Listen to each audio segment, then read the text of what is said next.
Bonjour Vanessa, Bonjour Stéphanie. comment vas-tu? Bah, écoute, très bien, et toi? Je vais très bien aussi. Alors aujourd'hui, je te propose quelque chose d'un peu différent.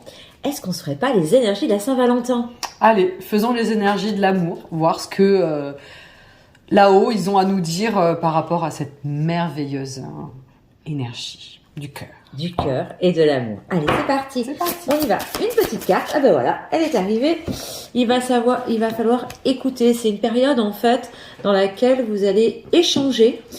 Les échanges sont importants, surtout en amour. Il faut apprendre à bien communiquer. Cette période, elle est propice à vous poser ensemble, à communiquer.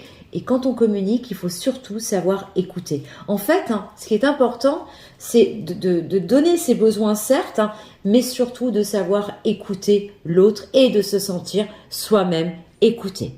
Voilà ce que ces énergies globales de la Saint-Valentin nous demandent, d'écouter l'autre et de savoir aussi écouter soi, s'écouter et écouter ses propres besoins. Allez, on va faire un petit tour bien évidemment sur les couples sacrés et on fera un petit tour ensuite sur l'Astro Crush. Allez, où en est-on dans les énergies de l'amour?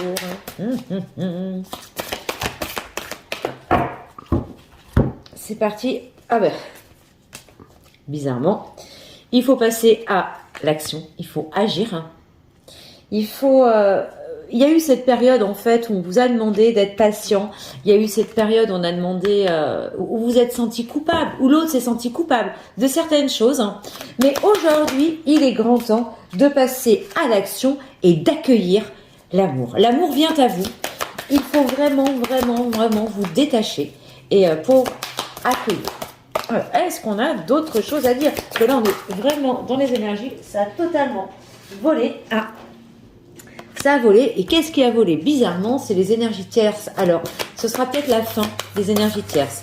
Les énergies tierces, c'est quoi? Effectivement, c'est peut-être d'autres personnes autour de vous qui voient la même personne. Mais c'est aussi tout ce qui est dépendance.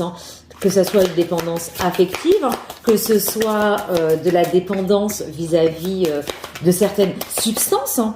Mais effectivement, il faut vraiment garder l'espoir. Parce qu'aujourd'hui, on arrive et on le voit, l'espoir. Dans l'espoir, il y a le cœur de l'amour. Et tout ça pour arriver à une vraie période de complétude. Vraiment, les énergies sont très belles pour cette Saint-Valentin. Donc, si je reprends accueillir, se débarrasser des énergies tierces, qu'elles soient physiques ou pas, je reprends. Bon, maintenant, on va arriver dans une partie un peu plus matérialiste avec une période de chance. Allez, à Saint-Valentin, va une période de chance. Est-ce qu'on va faire de nouvelles rencontres? Peut-être. Mais en tout cas, c'est encore une fois la phase où vous voulez passer à l'action. Allez, c'est le moment. Si vous avez des sentiments pour quelqu'un, c'est le moment de les dire. Si vous avez envie d'embrasser la personne, embrassez-la. C'est le moment vraiment de passer à l'action. C'est une période d'ouverture. La roue tourne. D'accord. Vous avez peut-être eu une période de jalousie ou il y a peut-être encore des jalousies où la personne que vous convoitez est jalouse. Alors on a vu l'énergie tierce aussi tout à l'heure, qui a peut-être eu aussi ce rôle, bien évidemment. La jalousie, ça naît effectivement de dépendance affective. C'est le moment où j'adore. C'est le moment où j'ai tiré la carte dépendance. Et également, c'est ce que j'ai dit juste avant, c'est la blessure d'abandon, bien évidemment, qui devrait guérir vraiment. Bon, allez, on passe sur un dernier petit tirage avec l'Astro Crush. Alors, l'Astro Crush, donc d'un côté, on a les thèmes, les signes, et de l'autre côté on a les cartes. On va rester sur les cartes. Allez, sur les tendances générales. Hop là, les tendances générales pour cette Saint-Valentin, ça va être vraiment une période inattendue. Vous laissez le passé est passé, j'ai envie de vous dire.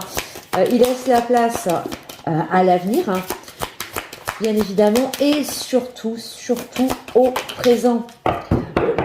Le passé, en fait, il est là pour vous donner des leçons, certes, mais ce n'est pas une prison, comme je le dis très souvent.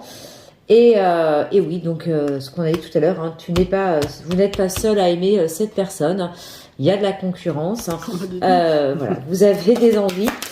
L'énergie tierce de tout à l'heure pour certains. Voilà. Et bien évidemment, vous devez vivre le présent. Alors aujourd'hui, les cartes Vanessa, je dis les choses, elles sortent juste après. Est-ce qu'on en a d'autres? Alors, voilà, donc ça rejoint, donc on va clôturer vraiment avec cette carte-là. Donc tout à l'heure, on parlait d'énergie tierce. Donc effectivement, soit c'est une personne qui envisage la même personne que vous, qui a des sentiments pour cette personne. Donc on est vraiment sur une personne physique, soit c'est ce que j'expliquais, il y a des dépendances. Hein. Donc tout à l'heure j'avais dit dépendance à certaines substances, hein, mais bien évidemment on le voit dans la carte, hein, on a la dépendance aux jeux, que ce soit des jeux de cartes, au casino, que ce soit également tout ce qui est jeux vidéo. Donc effectivement, ça rejoint exactement ce que j'ai dit sur les jeux d'avant. On peut être aussi sur les dépendances affectives, en fait. Ouais, hein. c'est ça. Vouloir dépendre de l'autre.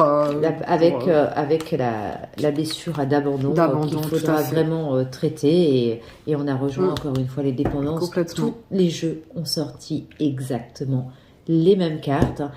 Donc j'ai envie de vous dire que c'est quand même important parce que on l'a vu, hein, c'est une période où il y a de l'espoir. Les énergies tierces, en fait, vont partir. Hein. C'est ce qui est dit sur la Saint-Valentin. C'est vraiment la période où on passe à l'action, donc on se débarrasse de ce qu'on doit se débarrasser pour accueillir ce qui doit arriver. Et l'espoir est vraiment permis avec ce très beau cœur pour arriver à une période de complétude. Et en tout cas, je vous souhaite une très belle Saint-Valentin à vous tous. Bonne Saint-Valentin à vous tous. Et quand même, je dirais le mot d'ordre pour avoir un couple épanoui, être bien. Que ce soit un couple amoureux finalement ou avec les relations qu'on peut avoir avec nos proches, nos amis ou notre famille, moi je dirais que ça reste avant tout la communication. Exactement.